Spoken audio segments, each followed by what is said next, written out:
Bonjour à tous, bienvenue dans BDLB spécial équipe de France. Et même si je porte le maillot de l'équipe des Bleus aujourd'hui est un jour triste, car on attend toujours de voir ce que vaut l'équipe de France. C'est un jour triste, deuil national. J'ai avec moi le 5 majeur de Calédonia, il manque que Prosper. Rugby à 5. Il manque que Prosper. Il manque que Prosper, quand même. Steve L'Aigle, sur ma gauche, président de la Fédé calédonienne de football. Jamie Waimo, journaliste de la bande. Le N'Golo Kanté de Bako. Non, mais c'est lui, N'Golo Kanté, c'est Michel. Regarde, là, la même coupe de cheveux. Ouais, mais on t'a mis une réhausse, c'est pour ça. Je suis N'Golo. Et donc, vous l'avez vu, Michel Pimbé, lui aussi journaliste de la bande, supporter numéro 1 des Bleus. Pour présenter le personnage de Michel, vite fait, le voici face au Pérou, si on peut le voir. Le mec, tu peux lui demander tous les résultats. Et doucement, les gars. Et face au Danemark, on regarde. Et ça s'est passé où, ça? Et voilà. Et c'est de quelle télé? C'est dans nos locaux, dans nos bureaux? Je pense qu'il dort pas, cet homme, en fait. C'est pour ça. Non, mais le pire, c'est de savoir que ça se passe dans nos locaux. Donc, du coup, à 1h du matin, il était encore dans nos bureaux. Ouais, c'est ça. Mais il travaille dur, il travaille dur. Alors, on revient au match, les gars, on revient au match. Par où commencer, messieurs, après ce match désastreux des Bleus, 0-0 face au Danemark, dans leur dernier match de poule? Qui veut prendre la parole? Peut-être honneur à Steve. L'invité. Qu'est-ce que tu penses de ce non-match? Moi, je vais me faire l'avocat du diable, comme d'habitude. C'est non-match parce que l'adversaire a refusé de jouer, je pense. Et ça n'a pas été évident. Mais quand on voit une possession de balle à 65%, taux de passe à presque 70% de réussite, c'est pas si mal que ça. Après, c'est sûr que quand vous arrivez dans une surface de réparation où il y a 8 joueurs devant vous, c'est pas évident de trouver le bon angle de frappe. Donc, voilà. Moi, c'était vrai que c'était un match un peu ennuyeux, parce que quand on a un adversaire qui refuse de jouer, mais je trouve que la France a quand même fait le boulot. Il faut être deux pour faire un... Il faut être deux pour faire un beau spectacle. Didier Deschamps sort de ce corps. Jimmy, qu'est-ce que tu as pensé, toi, du match? Avant que Michel, il défende les Bleus, on le sait. Il défend les Bleus ou il fasse l'avocat du diable. Je suis objectif. Voilà, alors, avant que Michel soit objectif, justement, journalistiquement parlant, moi, j'aimerais juste relayer un peu ce qui se dit sur la presse, dans la presse internationale. Il y a France, Danemark dans Le Monde qui marque le pire match de la Coupe du Monde. Donc ça, c'est la une du Monde, mais c'est aussi la une de la presse étrangère. Donc si on commence avec le Daily Telegraph, qui dit, voilà, c'est un match, Dieu merci, c'est fini. Au coup de sifflet final, Dieu merci, c'est fini. Exactement. Voilà. Aussi, le commentateur. Le journal allemand, Die Zeit, je ne sais pas comment dire ça, il dit, le pire match de la Coupe du Monde jusqu'à présent, un match sans spectacle, 0. Je continue. La honte de Moscou, ils ont dit aussi, les Allemands. La honte de Moscou. De Moscou. Donc je peux continuer comme ça, Espagne, et puis bon, ben voilà. En gros, la presse est unanime sur ce match merveilleusement Et toi, ennuyeux. qu'est-ce que tu en penses, toi? Ben, moi, c'est différent. Après, si je regarde en tant que spectateur, bon, j'aurais voulu avoir des matchs. Là, il y avait des buts, pardon. Il n'y avait aucun but. Et c'est le premier match de la Coupe du Monde. Il n'y avait aucun but qui a été marqué. Après, moi, je regarde plus sur l'activité individuelle de chaque joueur. Il y a N'Golo Kanté, voilà, on en parlait tout à l'heure. On va faire encore un gros match. On va en reparler des individualités, c'est un peu l'exception. Mais au niveau du collectif de l'équipe. Au niveau du collectif, ben, moi, je trouve que ben, voilà, on s'attendait à avoir plus de buts ou on s'attendait à avoir du spectacle. Mais quand on regarde le 11 de départ de Didier Deschamps, où il fait quand même 6 changements, voilà, c'est-à-dire que le coaching, c'est voilà, je sais pas si vous voulez faire tourner l'effectif. Il fait de la gestion de match. Ils pensent déjà à l'après, ils sont déjà qualifiés, ils sont en 8e de finale. L'objectif, après on ne sait pas qu'est-ce qui se dit dans les vestiaires, qu'est-ce qui se dit durant les causeries. Peut-être qu'avant avant les matchs de poule, ils se sont dit, nous notre objectif c'est de passer en 8e de finale. Peut-être le soir ils se sont dit. C'est pas ce qu'ils ont dit, en tout cas ils ont dit qu'ils voulaient gagner le match. Oui, voilà. Ils voulaient gagner le match. Obligés, au jour d'aujourd'hui, ils disent on est content, on est qualifié. Mais bon, ils n'ont pas joué le match. Devant la presse, ils vont dire, je te donne la parole, Michel. Parce que tu dis comme ça en tant que professionnel, en tant qu'athlète de haut niveau, si tu dis demain je vais à la guerre mais je vais essayer de ne pas tuer, enfin là je vais au match, je vais jouer le match nul où ils vont se faire démonter. Déjà que là en gagnant, en se qualifiant, ils se font démonter. C'est encore pire après tout. Après les causeries et conférences, c'est différent. Mais Didier Deschamps lui-même, il l'a dit en conférence de presse à la fin du match, il a dit Danemark voulait se contenter du match nul, c'était pas à eux de prendre des risques. Voilà, il l'a avoué, qu'il se contentait du match nul. Michel, t'en as pensé quoi toi du match?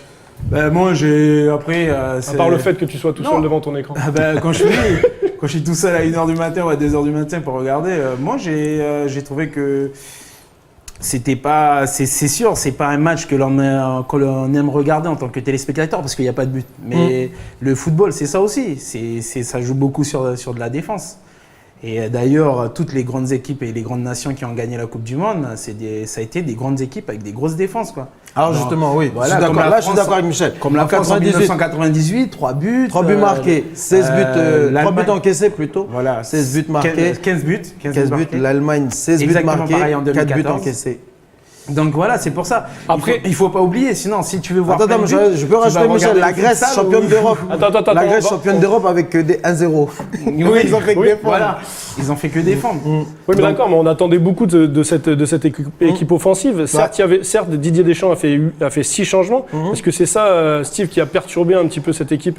Non, je pense pas, parce que l'avantage qu'il a, c'est que même quand il fait des changements, il a de la qualité quand même derrière. Donc c'est peut-être des joueurs qui n'étaient pas encore rentrés complètement dans la compète. Mais sinon, je pense pas. Mais pour rebondir à ce que tu disais, voilà, si la France elle a réussi à être première de sa poule, à se qualifier en 8e, en jouant mal, qu'est-ce que ça va être quand ils vont se mettre à bien jouer alors? On l'espère. C'est tout ce qu'on espère en tout cas. Est-ce que ça va être, on y reviendra, mais est-ce que ça va être un match différent contre l'Argentine? Parce que tu as dit que voilà, le Danemark, ils avaient joué le 0-0. Est-ce que ça va être différent contre l'Argentine? C'est un match. Là, c'est un match que tu gagnes, c'est un match de coupe. Mais c'est normal, c'est normal que ce soit pas pareil, parce que c'est un match terminé, c'est un match éliminatoire. Oui, et puis l'Argentine. Tu es obligé d'avoir l'engagement, tu es obligé de jouer, tu joues tout. L'Argentine est une équipe qui joue beaucoup sur l'attaque aussi, donc ils ont des bons joueurs en attaque, donc ils vont attaquer, forcément ils vont faire des espaces derrière.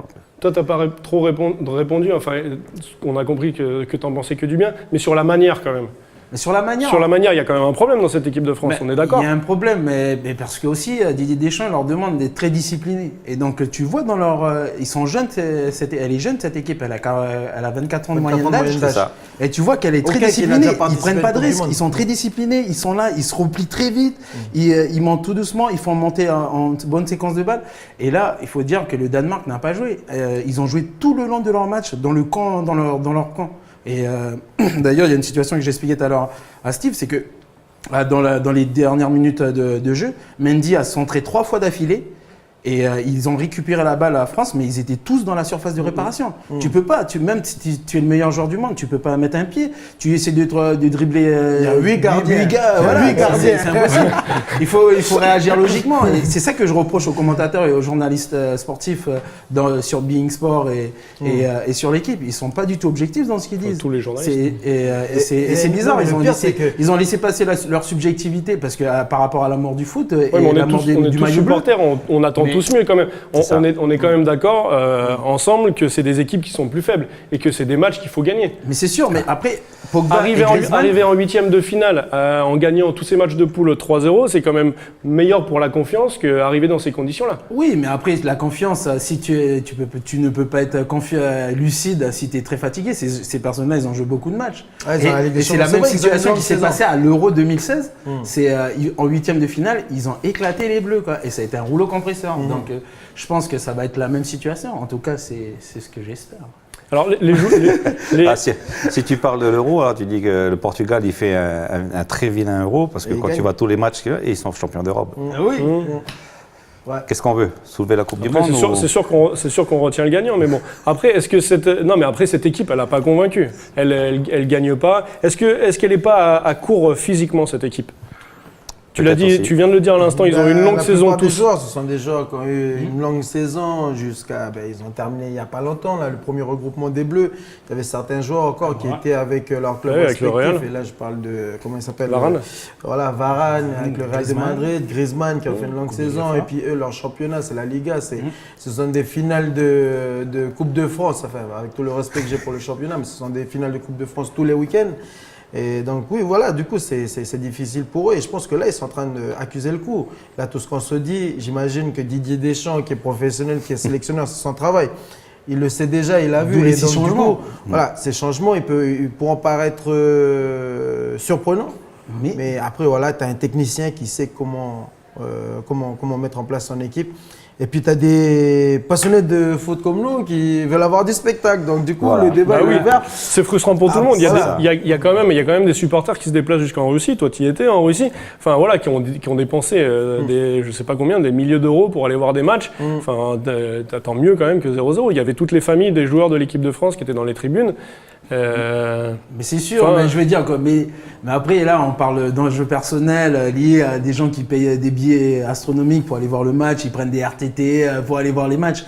Oui, mais je m'excuse, quand tu joues un match de foot, tu dois défendre, voilà, tu dois pas essayer de prendre de but. Parce que la situation qui aurait pu débloquer le match, c'est la situation où Griezmann, ils sont en contre-attaque, et là, le défenseur danois, il sait qu'il faut faire la faute, parce qu'il avait deux solutions sur les côtés. C'est une faute utile. Et heureusement, et là, ça aurait débloqué peut-être la situation. Là, ça aurait débloqué la situation. Exactement. Non, mais après, c'est une faute intelligente, on le sait tous. Mais je reviens, justement, on en parle de Griezmann. Est-ce que Griezmann, voilà, il n'a pas été surcoté et il ne paye pas sa saison à l'Atlético, Steve? Alors, je pense peut-être pas surcoté, mais surutilisé. Puisque, comme tu peux dire, il arrive peut-être usé, mais bon, il n'a pas fait 90 minutes à chaque fois. À chaque fois, il est mis de côté. Et puis bon, ils ont quand même des bons préparateurs physiques. Donc, des grosses nations aujourd'hui qui sont habituées à jouer les huitièmes de finale, en général, font une préparation physique pour arriver en forme à partir des huitièmes de finale. Donc moi, je pense qu'on va vraiment voir peut-être l'équipe de France monter en puissance ou mieux jouer à partir des huitièmes. En tout cas, j'espère, sinon on est mal parti. Exactement, parce qu'à chaque fois, il est sorti à peu près à l'heure de jeu. Hein. Oui, puis dans le bois, il y a des hommes comme... Oui, mais il est sorti parce qu'il a mal joué, il n'est pas sorti pour le préserver. Non, je pense que c'est tactique, c'est pour économiser le joueur, pour le laisser monter en puissance. Parce que mentalement, ça ne le met pas dans de bonnes conditions. On en revient oui, c'est sûr, mais bon, encore une fois, c'est un pro. C'est un pro, donc mentalement, le garçon, il a fait des finales de Coupe d'Europe, il est habitué. D'ailleurs, on le voit quand on sort, il est déjà prévenu, il sort, il dit ok, c'est bon, j'ai fait le taf, et puis il est pas là, il boude pas, tu vois qu'il boude pas. Oui, il boude pas, il n'a pas le grand sourire qu'il a au début du match. Autour de ce débat-là, moi je pense qu'autour de ce débat-là, c'est tout de suite clos, quoi. Pourquoi il fait jouer c'est parce qu'il lui a demandé de vouloir jouer Griezmann durant ce troisième match, mais il savait qu'il allait sortir à l'heure de jeu. Et donc, c'est juste pour le tenir légèrement en forme. C'est ça. Et moi, je te dis, franchement, pour moi, je suis sûr que les huitièmes de finale, il va éclater comme il a éclaté En tout cas, on se souvient en 1998, là, parce que là, c'est moi qui ai arrivé avec toutes les unes des presses étrangères. Ouais, Michel aussi. La presse française. Il a tué un arbre, Michel. La presse française, c'est pas la peine, là, tu vois, sur le nombre de feuilles que Michel là, c'est sur toutes les unes des presses françaises où justement, ils sont. Écologiques, ils affichent leur déception par rapport au dernier match de l'équipe de France. Et moi, en tant que. Voilà. Passionné de football, ce qu'on va retenir de ces huitièmes de finale, c'est la qualification de l'équipe de France. Mais je trouve aussi que par rapport à la presse française, je trouve qu'ils sont quand même un peu durs avec les Bleus. Très durs. Non, mais il n'y a pas que la presse française, Jimmy. Oui, mais après c'est clair que la presse argentine, tout le monde va rester chauvin, chacun va supporter sa sélection, mais c'est pas en Argentine où tu vas voir la presse argentine dire Messi il est nul, non, ils vont dire Messi il n'est pas dans ses beaux jours, mais on va retrouver la pulgue. En fait, tu vas voir, tu sens qu'ils sont quand même supportés par la presse. Nous en France, c'est différent. Et ça me fait penser à justement cette image de 98 où Aimé Jacquet, avant la Coupe du Monde, il disait sur le plateau TF1 moi je comprends pas toutes ces personnes qui ne connaissent rien du football, qui se permettent de juger. Franchement, là, ils me déçoivent et c'est une faute professionnelle. Et puis, il disait bien, face caméra, c'est une faute professionnelle, mais vous allez voir. Mais moi, je fais Aimé Jacquet. Donc, Aimé Jacquet, qui était le sélectionneur de l'équipe de France, qui a gagné la première et dernière Coupe du Monde en 98. La seule. Voilà, et la seule. Et il disait, voilà, c'est une faute professionnelle. Et je vais vous le prouver. Je vais vous montrer pourquoi. En 98, ils sont en train de soulever la coupe. Ils sont sur le terrain, comme ça, champion du monde. Et là, tu as les journalistes qui arrivent. Alors, Aimé Jacquet, vous êtes content? Oui, on est content. Et vous allez vous attendez si la presse s'excuse, est-ce que vous allez accepter leurs excuses ou est-ce que vous allez les excuser? Il fait pas du tout, jamais, j'accepterai vos excuses. Et là, il part. Par contre, Jimmy, c'est bien de rappeler la Coupe du Monde 98, mais on n'en est pas là encore. On n'est pas encore en finale. Et avant la finale, il y a le 8e de finale contre l'Argentine, messieurs. Pardon, avant de parler avec le 8e de finale de l'Argentine, un autre signe du destin, c'est à chaque fois que la France rencontre le Danemark, ce qu'on disait ce matin. La boussole. Ouais, C'est la boussole. C'est quand on gagne contre le Danemark, on gagne la compétition. Ouais. Quand on perd, on se fait éliminer derrière. Et quand on fait match nul, on ne sait pas ce qui va se passer. On ne sait pas ce qui va se passer. Alors, c'est là qu'on a besoin de Poulpe, comment ça s'appelle? Paul le Poulpe. Maintenant, c'est un chat. C'est Achille le chat. Achille le chat. On verra ce que dit Achille le chat. Je pensais que ça allait être Depardieu comme il a aussi. N'importe quoi. Ça m'échappe. Alors, on passe à justement ce 8e de finale. France-Argentine, c'est une finale. Avant la finale, c'est le 8e de finale. Le match de cette Coupe du Monde. L'Argentine qui a souffert, mais qui s'est imposé 2-1 contre le Nigeria. Qui gagne avec l'envie, j'ai envie de dire. Ouais. Steve, et c'est ce qui a manqué à l'équipe de France. Oui, mais quand on regarde le parcours de l'Argentine dans le match de poule, franchement, je préfère celui de l'équipe de France quand même. Parce que l'Argentine, comme tu dis ce matin, a failli être tenue en échec par le Nigeria. Et le Nigeria, pour moi, c'est du même gabarit que le Danemark. Donc, Oui, mais par rapport à ce qu'ils ont montré sur les deux matchs, encore une fois, par rapport à ce que la France a montré contre le Danemark et ce que l'Argentine a montré contre le Nigeria. Mais l'Argentine n'avait pas le choix. S'ils ne gagnaient pas, ils étaient plus là. Je vous pose des questions, moi, monsieur. Voilà. La France, contrairement à l'Argentine, était sûre d'aller en 8e, et pas l'Argentine. C'est ce qui a fait la différence, je pense, dans l'envie. Voilà. Et après, là où j'ai envie de répondre encore à ta question, c'est en termes de spectacle, c'est clair qu'il fallait regarder Argentine-Nigeria. Parce que le suspense, il était là. La France, ils étaient déjà en 8e de finale. Donc du coup, ok, 3, 4, 0, 2-0. On s'attendait à avoir un score fleuve mais en fait, le Danemark joue aussi sa qualification. Et donc, le nul les a arrangés. Et c'est là aussi où la différence entre les deux. Et pareil aussi pour par contre, Nigeria-Argentine, comme on peut voir sur les images, il fallait une victoire pour les deux équipes. Oui, on est d'accord. Mais c'est clair que le spectacle était. C'est ce qui fait la différence. On se projette sur le 8e de finale. Est-ce qu'il faut s'inquiéter par rapport à ce 8e de finale? Est-ce qu'il faut s'inquiéter? Oui, est-ce qu'il faut s'inquiéter? Sur le parcours de l'Argentine, moi je dirais que il faut pas qu'il se réveille l'Argentine. Et surtout Léo Messi, quoi. Parce que là, par exemple, sur le but qu'il vient de marquer, il est réveillé, quoi. Il fait un contrôle de la cuisse et ensuite il contrôle. Il était temps qu'il se réveille quand même. Il enchaîne derrière, c'est magnifique. C'est digne des grands joueurs, quoi. Donc tu viens de dire qu'en fait, si Lionel Messi est dans son plus grand jour, c'est mort pour la France, quoi. Oui, parce qu'un Léo Messi, c'est les trois meilleurs joueurs. Il y a Cristiano Ronaldo qui peut faire basculer un match. Il y a Cristiano Ronaldo, Léo Messi et Neymar. On n'a pas ces joueurs, nous? Qui peuvent faire basculer un match? On n'a pas ces joueurs. Si on a Griezmann en forme, on a vu la finale de la Coupe d'Europe, l'Europa League. Griezmann, c'est lui qui fait gagner Atletico devant Marseille. Donc, voilà. Mbappé des grands soirs. C'est pareil. Mais après, là où la différence avec l'Argentine, c'est qu'il y a la France, si les trois attaquants se réveillent, ça peut faire mal. Parce que la défense à l'Argentine n'est pas si sereine que ça. Et puis je dirais que l'Argentine aussi, si on peut avoir des craintes, mais bon, ça fait partie du jeu, ça fait partie du sport. Mais c'est vrai que l'Argentine aussi est bien plus expérimentée, elle est bien plus âgée, l'équipe. Et et par rapport à l'équipe de France, c'est. Qui est favori pour vous? Parce que moi, je vais me lever, je vais pas être tranquille. Je vous le dis direct. Du match. Pour moi, la France. Oui. Là, toi, tu vas la France. Parce que pour moi, la France, elle maîtrise dans tous les compartiments du jeu. Bon, aussi bien en défense, au milieu de terrain, même en attaque.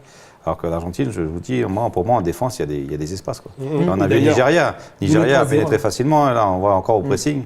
Ils sont pas sereins, quoi. Jimmy, ton favori? Le favori, mais je dirais que c'est l'équipe de France, au vu du parcours durant les matchs, les poules de qualification. Même si ce n'était pas le même groupe, avec les mêmes oppositions, mais en Coupe du Monde, il n'y a pas de petite équipe. Toutes les équipes qui sont là sont des grandes équipes, puisqu'elles ont décroché leur qualification. C'est la France. Mais après, le contexte il est différent. C'est plus un match de poule, c'est 8e de finale.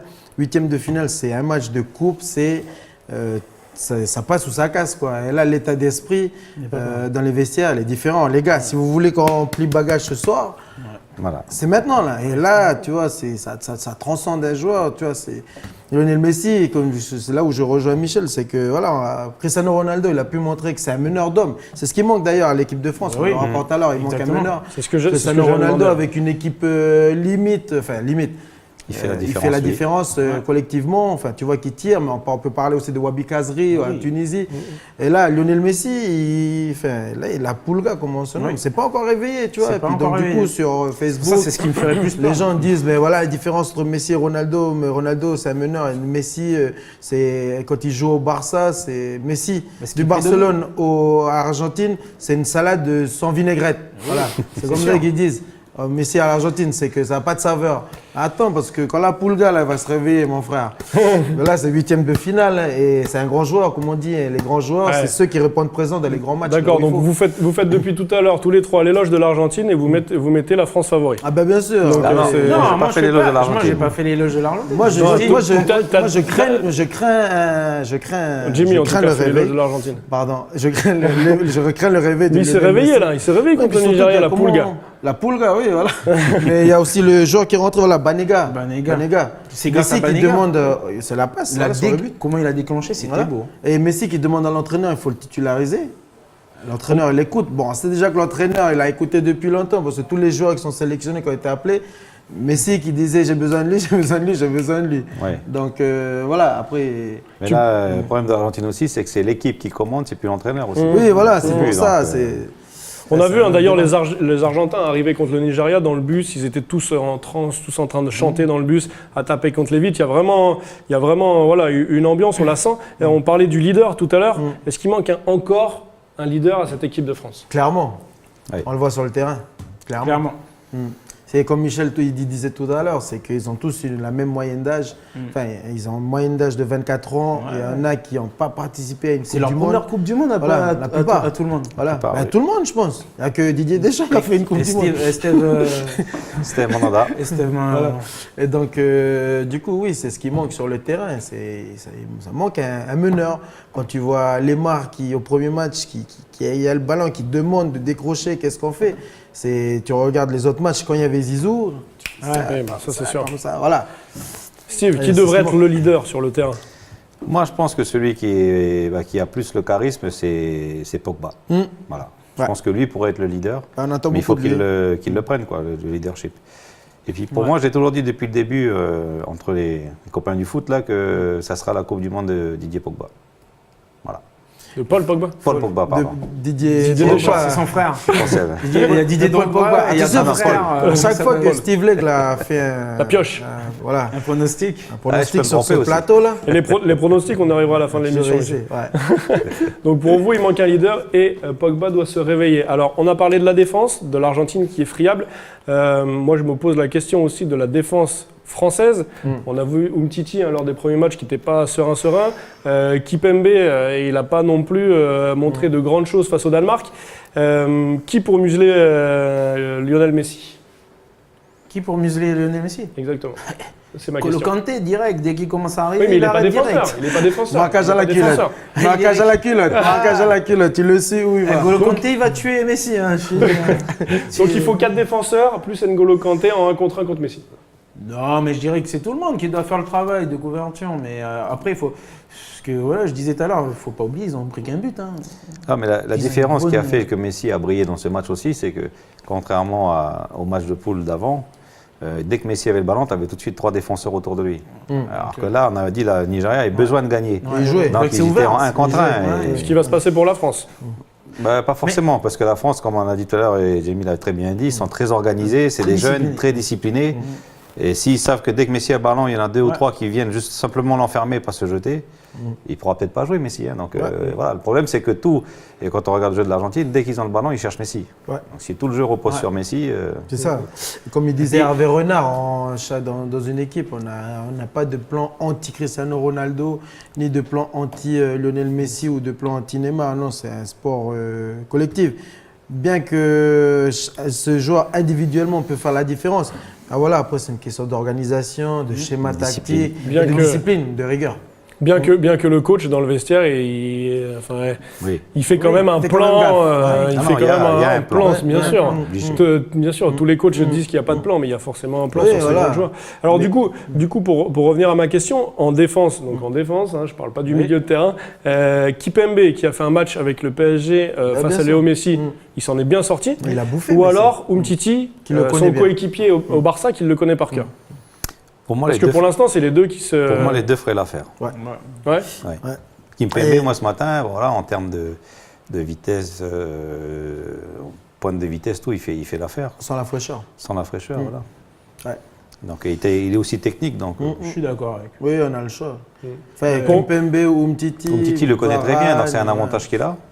Est-ce que ça ne va pas le freiner s'il est titulaire? De bien le connaître et de se dire ah bah, je vais le retrouver en club, du coup... Non, parce qu'il va connaître un peu ses feintes, ses passements de jambes et tout ça, donc c'est crochet. Non, mais je pense que dans ce genre de situation, tu es en Coupe du Monde, tu es le copain au club, tu n'es pas le copain national. Il n'y a pas de cadeau. Peut-être qu'ils vont se chambrer, peut-être qu'ils vont s'envoyer des pics, mais Lionel Messi, il a pris un carton jaune. Là. Oui. Et donc du coup, les petites fautes pour énerver l'adversaire, ou comme il a l'habitude de le faire dans les classiques, là il ne pourra pas le faire, parce que carton jaune, c'est fini pour lui après. Donc, ouais. Messi a juste, pour information, messieurs, je pense que vous le savez, a déclaré qu'il craignait les individualités françaises. Oui. C'est normal. Pas le collectif. Mais c'est normal. Oui, parce que pour le moment, on n'a pas vu de collectif. Bah oui.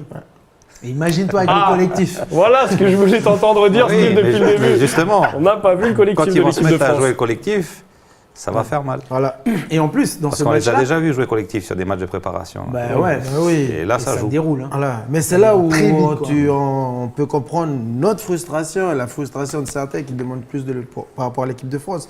C'est parce qu'on sait qu'ils ont un collectif énorme. Et voilà, quoi. c'est Et quand ils exactement se ça. mettent à jouer collectivement et rapidement, voilà, mais c'est rien là, c'est les Sao, mon frère. Les Brésiliens s'entendent plus. Mais c'est vrai qu'en plus, ce match-là, les Argentins, comme on disait, ils sont friables défensivement. Comme l'exemple type, c'est ils ont pris 3-0 contre la Croatie. Donc, Moi, je craignais plus la Croatie que l'Argentine. bah, moi, je craignais plus. Ouais. Exactement. Ouais. Moi, Parce c'était que la pas Croatie, c'est un gros collectif. Bien sûr. Mais donc, ça va être ouvert comme match. Et nous, sachant qu'on a des hommes avec des très grandes pointes de vitesse comme Mbappé et Dembélé, Giroud il est au milieu, Grisou il est dans la surface, je pense que ça va à boum boum. Hein. Juste Allez, pour vous rappeler, hein, messieurs, les derniers matchs des Bleus face à l'Argentine, ça va boum boum, on le retiendra. Le dernier match des Bleus face à l'Argentine, c'était le 11 février 2009 et les Bleus avaient perdu 2-0. 2-0 sur un doublé de 2-0. Saviola. Je ne sais Saviola. pas. T'es sûr? Petit avant-centre. Petit avant-centre du Barça. Saviola. Mais, ouais. Ouais. Ok. Il a joué Au à Stade de Monaco, France. lui, là. Monaco, Ouais. Barcelone. Ils ont fait la finale de la Ligue des Champions avec, comment il s'appelle On en parlera une prochaine fois. confiture footballistique. Exactement. Surtout que plus on en étale. Bon, enfin bref. Steve, tu étais donc en Russie un peu. Quelle est l'ambiance un peu sur place? Tu as pu croiser quelques supporters français. Ouais, Comment ça ça se passe? J'ai croisé beaucoup de supporters du monde entier, hein, parce que les matchs, les équipes, elles tournent. Donc, très très bonne ambiance. En termes de sécurité, c'est rassurant. Il y a les militaires, la police de partout. Ils laissent une certaine liberté aux supporters pour crier, pour faire du show dans les rues. Donc, très très bonne ambiance. Ça m'a surpris d'ailleurs. Quand on parle de la Russie en général, on s'attend à trouver des personnes assez froides, non, des jeunes très très en vogue et puis avec le sourire jusqu'aux oreilles, contents d'avoir la Coupe du Monde chez eux et ils font la fête avec les Brésiliens, avec les Français, les Péruviens et toutes les nations qui viennent, ils font la fête avec et puis bien sûr avec leur équipe nationale. Hein, Est-ce que les Russes ils supportent les Bleus ou ils supportent que les Russes? Pour le moment, c'est Pour que le les moment, Russes. que les Russes parce qu'ils sont toujours Mais dans la après, je pense compétition. qu'ils vont se partager parce qu'ils aiment le foot et je pense qu'ils vont aller vers leurs joueurs préférés. Ouais, voilà, ils vont c'est ça. encourager l'équipe qui Ronaldo, a Messi. Ronaldo, Messi, Griezmann. Ouais, j'ai lu sur la Mais page. une très belle ambiance et voilà, très. Est-ce que tu as revu Très rassurante. Infantino, ton nouvel ami? Oui, je l'ai revu. J'ai même eu l'occasion de pouvoir faire une photo avec lui et discuter 10 minutes avec lui. Donc, c'était très bien. Ah mais Steve le dit pas, il a fait une photo avec Infantino, président de la FIFA. Il n'y a que nous là autour de cette table qui savons qui c'est. Après il a fait photo avec c'est vrai. vite. Il a fait photo avec Franck Sylvestre. Ah, ouais. Franck Sylvestre, Roger Mila. Ah, ouais. Ils ont Ça joué, parle à tout le monde, ça ils parle ont le fait- plus. Bah oui, ils ont fait un match amical. El Hadji Diouf. El Hadji Diouf, le bourreau de l'équipe de France en Coupe du Monde de 2002.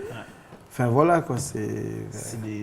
Il y a du beau monde, il y a du beau monde en Russie quoi. Il y a du Tout beau le monde en monde Russie. tout le monde du football est là-bas quoi. Voilà, et là, on était là-bas à On a vu qu'il y l'occasion avait Christian du- Carambeu d'ailleurs qui était sur place. Voilà. On était là-bas à l'occasion du 68e congrès FIFA. Donc après le congrès FIFA, on a eu le bonheur d'aller assister à l'ouverture de la Coupe du Monde. Donc, Ce qui est bien, c'est que ce soir, tu as vu, je t'ai amené sur le plateau le N'Golo Kanté de l'AJS Baco. Voilà. Tu pourras faire un selfie avec lui si tu veux. pas de problème. Juste après, c'est fait pour toi, Michel, si tu veux. Et là, je fais la tête à... Dernière question, messieurs, et on est obligé d'en passer par là. Votre pronostic pour ce match? 8e de finale, France-Argentine.